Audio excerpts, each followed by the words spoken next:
কুষ্টিয়া জেলার মধুগাড়ী ও মেহেরপুর জেলার বেতবাড়িয়া গ্রামের মানুষের যাতায়াতের জন্য মাথাভাঙা নদীর ওপর একটি সেতু নির্মাণ করা হয়।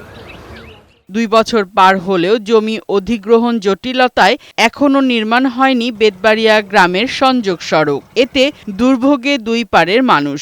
দুর্ঘটনা ঘটছে প্রায়। সংযোগ সড়কের অভাবে ৯ কিলোমিটারেরও বেশি পথ ঘুরতে হচ্ছে দুই গ্রামের মানুষকে। আমাদের ফসল যাতায়াত অনেক কষ্টকর হয়ে যায়, অনেক ভোগান্তি হয়ে যায়। তো কষ্ট আমাদের, ব্রিজ বহু টাকা খরচ করে ব্রিজ হয়ে কি লাভ হইল। এদিকে সংযোগ সড়ক নির্মাণ না হওয়ায় এলজিইডি কর্তৃপক্ষের অবহেলা আর জমি অধিগ্রহণ জটিলতাকে দুষছেন গ্রামবাসী। পারাপারের সমস্যা, অনেক দূর ঘুরে আসা লাগে, এতে ডাবল খরচ পড়ে যায়।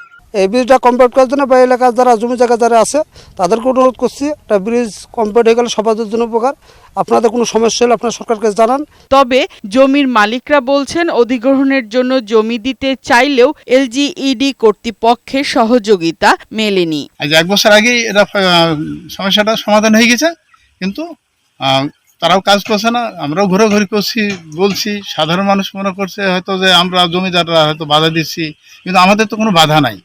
রোডটা হয়ে যাক, রাস্তাটা হয়ে যাক, আমাদের টাকা পয়সাটা দিয়ে দিন। জমি অধিগ্রহণের প্রক্রিয়া চলমান জানিয়েছেন এলজিইডি কর্তৃপক্ষ। যদি মন্ত্রণালয় থেকে যে প্রয়োজনীয় অর্থ বরাদ্দ সেটি পেয়ে গেলে আমরা আবার নতুন করে দরপত্র আহ্বান করে ব্রিজের যে সংযোগ রাস্তাটি সেটি ঠিকাদারের মাধ্যমে দ্রুত নির্মাণ করে দিতে সক্ষম। ২০২০ সালে সেতুটি নির্মাণ কাজ শুরু করে ঠিকাদার প্রতিষ্ঠান কোহিনুর অ্যান্ড কার্ডিল এন্টারপ্রাইজ ঢাকা।